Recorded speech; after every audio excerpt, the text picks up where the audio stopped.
नागरिक संघाला जो पुरस्कार मिळाला त्या संबंधी माननीय आमदार ऐकायचं सांगितलं आम्ही ऐकतो ना. मित्रमंडळ अध्यक्ष विरोधभाई पठाण यांनी हा कार्यक्रम विशेषतः आयोजित केला. बऱ्याच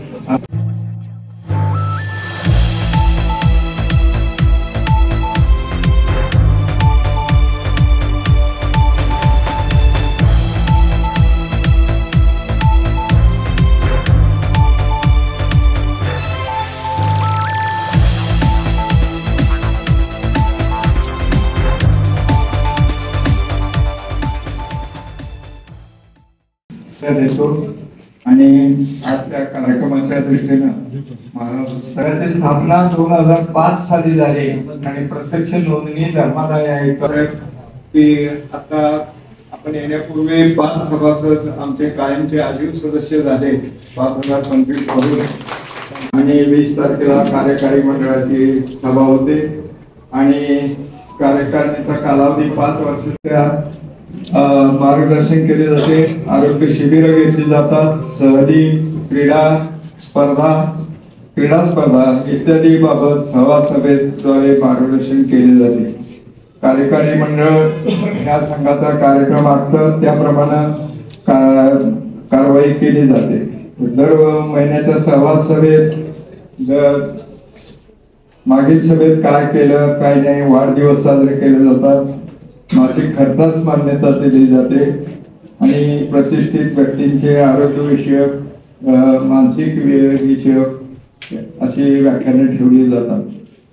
आता ज्येष्ठ नागरिक संघासाठी जावली मतदारसंघाचे विद्यमान आमदार महोदय श्रीमंत छत्रपती शिवाजीराजे भोसले यांनी आमदार निधीतून 2018 साली सांस्कृतिक भवन बांधून दिले आहे. त्यात आता आमच्या सभा चालू आहे पण ही जागा सुद्धा अपुरी पडायला लागली आहे.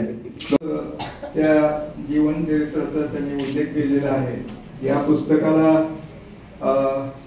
शिवेंद्रराजे बीजी देशमुख उत्कृष्ट ज्येष्ठ नागरिक संघ हा या वर्षीचा ILCI पुरस्कार 2023 हा आपल्या अजिंक्य ज्येष्ठ नागरिक संघाला मिळाला आणि या निमित्तानं आपला सत्कार तर पुण्यामध्ये झालेलाच आहे पण एक या विलासपूरमध्ये आपला सर्वांचा या निमित्तानं संघाचे सर्व सभासद पदाधिकारी त्याचबरोबर अध्यक्ष मान्य मोठे काका मान्य पारेख काका आणि सर्वच सभासद सगळ्यांच्या उपस्थितीत व्हावा असं एक सगळ्यांची इच्छा होती आणि आज फिरोजभाई आणि त्यांच्या सर्व सहकार्यांनी हा कार्यक्रम घेतलाय. सर्वप्रथम तर नवीन वर्षाच्या आपल्याला सर्वांना मी मनापासून शुभेच्छा देतो आणि हे नवीन वर्ष आपल्याला आरोग्यदायी जावं. पूर्वी गेले 4-5 वर्षामध्ये करोनाच्या ह्याच्यामध्ये आपली सगळ्यांचाच काही काळ काही दिवस काही वर्ष आपले वाया गेले. तसं कुठलंही संकट आपल्यावर आणि कुणावरच येऊ नये अशीच ईश्वरचरणी मी आपल्या सर्वांच्या वतीनं प्रार्थना करतो. या ठिकाणी मान्य मोठे काका इथं उपस्थित आहेत, पारेख काका आहेत आणि सर्वच इतर सर्व अजिंक्य ज्येष्ठ नागरिक संघाचे आपण समोर बसलेले तेवढेच तोलामोलाचे सर्व सन्मान्य वडीलधारी मंडळी उपस्थित आहेत. मी सर्वप्रथम आपल्याला हा पुरस्कार संघाला मिळाला त्याबद्दल सर्वांचं अभिनंदन करतो. काकांनी सांगितलं ती वस्तुस्थिती आहे की कुठल्याही कामामध्ये एकटं कुणीही यशाचं भागीदार नसतं. या यशाचा भागीदार आपण सर्वजण एकत्र आहात आणि जे काम करतात म्हणजे ज्यांच्याकडे सूत्र दिलीत मग आता मोठे काका अध्यक्ष असतील किंवा त्यांच्या आधी कोण असेल आता पुढं कोण होईल यांच्या मागं आपण सगळेजण आहात आणि सगळेजण एकत्र येऊन काम करताय म्हणून आज आपल्याला हा पुरस्कार मिळालाय. मी काकांनी दिलेली एक छोटीशी वाचत होतो की संघाचं काम वगैरे त्यांनी पण त्यांच्या प्रास्ताविकामध्ये आपण काय काय करतो त्यांनी सांगितलं आणि खरं म्हणजे वडीलधारी मंडळी ही एक माझ्या दृष्टीनं विचारता एक अनुभवाची खाण आहे असं म्हटलं तर काही चुकीचं होणार नाही. कारण आम्ही जे काही आज करतोय, आता मी राजकारणात आहे किंवा कोण कुठल्या व्यवसायात असेल, कोण नोकरीत असेल, या सगळ्या गोष्टी आपल्यातल्या कुणी ना कुणी आपल्या म्हणजे ज्यावेळेला आपण तरुण होता किंवा आपण ज्यावेळेला कार्यकाळ आपला होता त्यावेळेला आपण केलेलं आहे. तेव्हा आमच्यापेक्षा आपल्याला चांगले वाईट जे काही आज सुद्धा प्रसंग घडतात, काही थोडीफार म्हणजे याच्यामुळं थोडा बदल असेल, पण हे सगळे प्रसंग, या सगळ्या प्रसंगांना सामाजिक असू देत, राजकीय घडामोडी असू देत, व्यावसायिक असू देत किंवा निसर्गाचं जे बदलतं चक्र झालं, हे सगळं आपण यापूर्वी सुद्धा अनुभवलेलं आहे. मग आपल्याला नक्कीच मोठा अनुभव हा आपल्या सर्वांमध्ये एक अनुभवाची एक शिदोरी आपल्याकडे आहे आणि ती आम्हा सर्व नवीन काम करणाऱ्यांच्या दृष्टीनं फार महत्वाची आहे असं माझं तरी स्पष्ट मत आहे. घरामध्ये कुणी ना कुणी वडीलधारी असलं की एक आधार असतो, हा अनुभव मी स्वतः घेतलाय.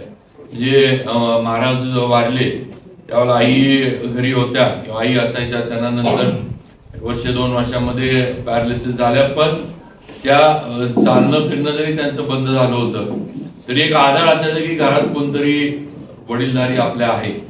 भले बाकी सगळं आम्हाला करायला लागत होतं, बघायला लागत होतं, पण एक मानसिक एक आपली की असायचं की घरी कुणीतरी आहे किंवा आपल्यापेक्षा मोठं आपल्याला कोणतरी आधार देणारं कोणतरी आहे. आणि ज्या वेळेला त्यांचं निधन झालं त्याच्यानंतर खरं म्हणजे ती पोकळी जी निर्माण झाली ती जाणवायला लागली की काय आजपर्यंत भरून आलेली नाही, ती येणार पण नाही. म्हणजे कुणाच्याच जीवनामध्ये ती भरून येऊ शकत नाही.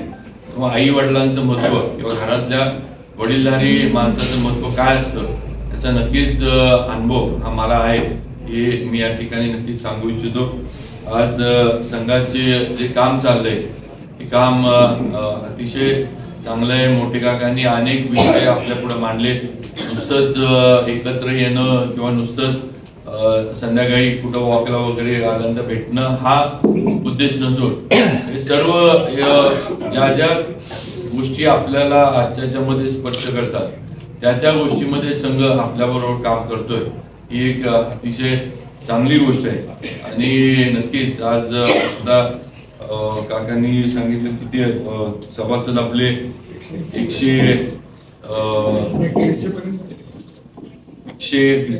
150 पर्यंत सभासद आपले संघाचे झाले. आणि या माध्यमातून अनेक सामाजिक कार्य पण आपण केलं. अनेक शाळांना, अनेक अनाथ आश्रम, अनेक ज्येष्ठ नागरिक जे काही आहेत त्यांना मदत आपण दिली. आणि मला वाटते शक्यतो संघ तर साताऱ्यामध्ये पण बरेच आहेत. डॉक्टर माजगावकरांनी मला वाटते खरं म्हणजे सुरुवात केली, बरोबर आहे ना काका? माजगावकरांनी ही सुरुवात केली. त्यावेळेला मला आठवते पुरुषोत्तम शेठ सर वगैरे सगळेजण तिथं असायचे. सुरुवातीला ते त्या प्रतापसिंह उद्यानामध्ये भेटायचे आणि मग हळूहळू सातारच्या वेगवेगळ्या भागामध्ये हे संघ हळूहळू सुरू झाले. आणि एक चळवळ उभी राहिली असं म्हटलं तरी काय चुकीचं होणार नाही. आता मगाशी मोठे काकांनी उल्लेख केला की मुलं सांभाळत नाहीत, मुलं ते आर्थिकदृष्ट्या सपोर्ट करत नाहीत. त्याच्यासाठी पण कलेक्टरांकडे जाऊन त्या बाबतीमध्ये आदेश करून घेणं किंवा जो कायदा जे काही कायद्यामध्ये आपल्याला हे दिलेलं आहे, जे काही आपल्याला अधिकार दिलाय तो अधिकार संघाच्या माध्यमातून आपल्या सभासदांसाठी वापरून सगळे करून घेण्याचं काम आज संघाने केलंय. ही अतिशय चांगली गोष्ट आहे. आणि नक्कीच आम्ही काका आपल्या बरोबर आहे. या विलासपूरची निर्मिती पण ज्येष्ठांनीच केली. अरे काका तुम्ही डुके सर, आता डुके सरांची आठवण मला तर काय माहिती डुके सरांची आठवण, पण ही वयस्कर लोकच होती जी एकत्र आली आणि विलासपूर ग्रामपंचायत निर्माण झाली. त्यावेळेला तुमची सगळ्यांची युती म्हणून हे झालं. पण पलीकडं रामराव पवार नगरची काका झाली नाही, कारण त्यांच्या बरोबर मला वाटतं आपले काय पवार साहेबच होते त्याच्यामध्ये. त्यांचं नाव होतं संपत पवार. त्यांनी पण ग्रामपंचायतीचा प्रस्ताव केला होता, आपल्या बरोबरच त्यांचा पण गेला. पण त्यांना म्हणावा तसा सपोर्ट मिळाला नाही. म्हणून त्यांची ग्रामपंचायत होऊ शकली नाही, आपली झाली. हा विषय महत्वाचा आहे, कारण सगळेजण याच्यामध्ये त्यावेळेला ज्येष्ठ एकत्र होते. पारेख काका असतील, मोठे काका असतील, डुके सर असतील.